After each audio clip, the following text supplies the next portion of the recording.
is even more important and should be primary in the minds of communicators.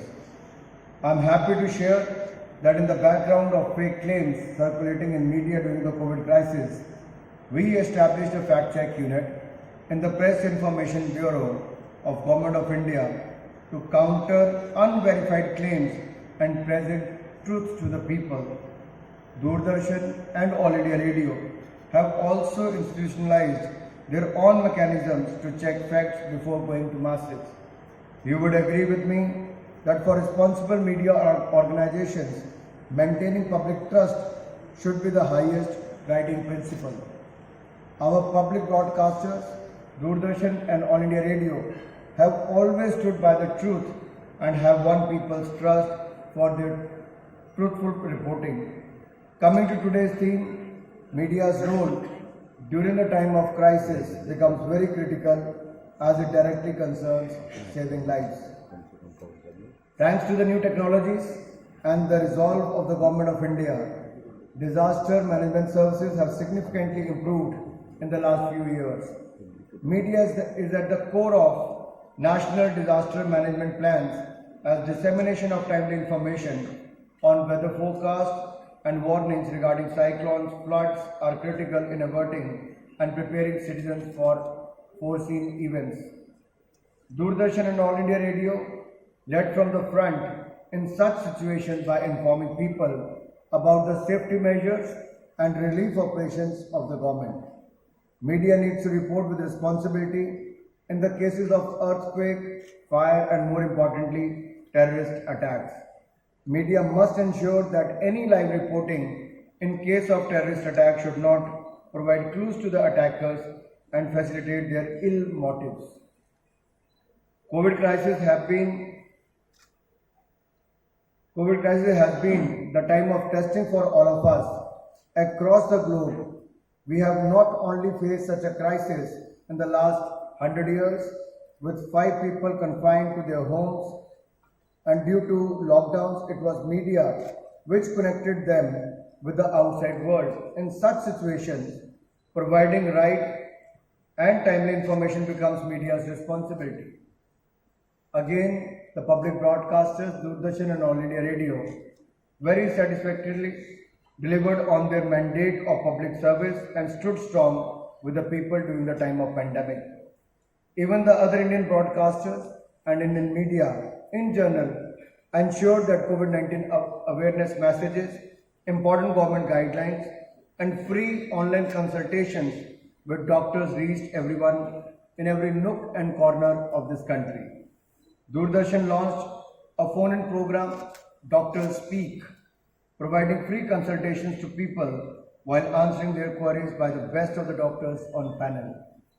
Braving their lives, our reporters ceaselessly covered stories on the spread of pandemic, safety and precaution measures, availability of health services, medicines, beds, oxygen, etc. Doctor Speak program was run in all major Indian languages. Success stories, inspiring work of corona warriors, doctors, nurses, sanitation workers, media persons, police and those all involved in essential services were showcased by Doordarshan and All India Radio. Doordarshan ran Mask Up India campaign throughout the pandemic period to create awareness on COVID safety measures. The work of public broadcaster was especially admirable in timely dissemination of information almost on real-time basis on oxygen availability for COVID patients and on educating the people on need for vaccination, including addressing the issue of vaccine hesitancy. The Prasar Bharati network lost over 100 employees to COVID, but this did not deter the organization for carrying on with its public service mandate. Here I want to underline that media should become a partner in the governance. This is the right time and the right forum to present my views where the leaders of media organizations from across the world have gathered. In the words of our Prime Minister, Shri Narendra Modi ji, media should act as a link between the government and people and provide continuous feedback at both national and the regional level. I have been told that during the COVID-19 pandemic, ABU leadership kept the member countries connected online and maintained constant dialogue on how media can mitigate the impact of the pandemic. For this, I congratulate the Secretary General of ABU, Dr. Javed, and the ABU President for his dynamic team in building a strong media response to the COVID pandemic in the Asia Pacific region. ABU, as an association of the broadcasting organizations, must continue to train and equip media practitioners with the best professional skills on role of media, support such capacity building programs for the benefit of member countries. India's historical and cultural bonds are very deep with the countries of Asia Pacific region. A large Indian diaspora continues to further deepen our relations. Considering our strong connect, there is a huge scope in the area of content exchange. I have been informed that we had a full session devoted to it at the ongoing ABU General Assembly. India has a bilateral agreement in the areas of content exchange, co-production, capacity building, etc. with about 40 countries. A number of them are fellow ABU members. And countries such as Australia, Bangladesh, Bhutan, Fiji, Maldives, Nepal, South Korea, Thailand, Vietnam. Program exchanges bring the world cultures together. Such media partnerships between the countries help in building strong people-to-people bonds. Prasar Bharati has been sharing DD India channel in the OTT platform of South Korea on reciprocal basis, including the exchange of several co-production programs. Prasar Bharati is also uplinking Bangladesh TV on its free dish program. We have also partnered with Australia in the field of broadcasting in March 2022 for program sharing. The broadcasters of the two countries are also exploring opportunities in co-production and joint broadcasting of programs spanning multiple genres. I am happy to state that DD India, with the objective to become global public broadcaster channel, is now available on OTT platforms in many countries. Dear delegates, you have come to India at a time when we are celebrating 75 years of India's independence, Azadi Ka Amrit Mahotsav. It is a time for us to pay tribute to hundreds of freedom fighters who sacrificed their lives and freed the country from the shackles of colonial rule. It has taken the form of mass movement where the people from all walks of life and from every section of society are participating in different programs across the country. We have already done more than 75,000 programs in the last more than a year. Our young generation is becoming more aware of the sacrifices and the contributions made by our freedom fighters in the country's independence struggle.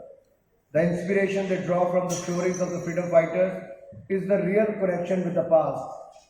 We want the youth to inculcate the great value systems and spirit of nationalism cherished by our freedom fighters. India has also got the G20 presidency, and in the next 12 months will be holding more than 200 meetings of the G20 in India. So being the 75th year of independence, it is a great opportunity for us to host the 59th General Assembly of the ABU, and at the same time, India is ready to host the G20. I truly believe that media in all its forms has immense ability to shape public perceptions, perspectives as an effective tool of empowerment. Hosting prestigious international events such as today's ABU General Assembly, provide excellent opportunities for the Indian media industry to interact and learn from the outside world and advance the interest of broadcasting across the world. It is imperative to create an enabling environment for our journalists and broadcasters, friends, from making the space of media more vibrant and rewarding. I wish the delegates from the member countries of the ABU a very happy stay in India, and I am sure that the deliberations which you had over the past 3 days are going to hold over the next 2 days will be meaningful and bring new insights to the media industry. I wish in the future we should not have any pandemic, but during the pandemic we have faced the problem of infodemic, which was a big challenge for the world, and I am sure with your experience, your views, your input, and lot of sharing of ideas, will be able to overcome that. Thank you once again for being here, and I welcome you all again. Thank you. Jai Bharat, Jai Hind. Thank you very much, sir. As reiterated by Honorable Minister, where it comes to Prasar Bharati completely uphold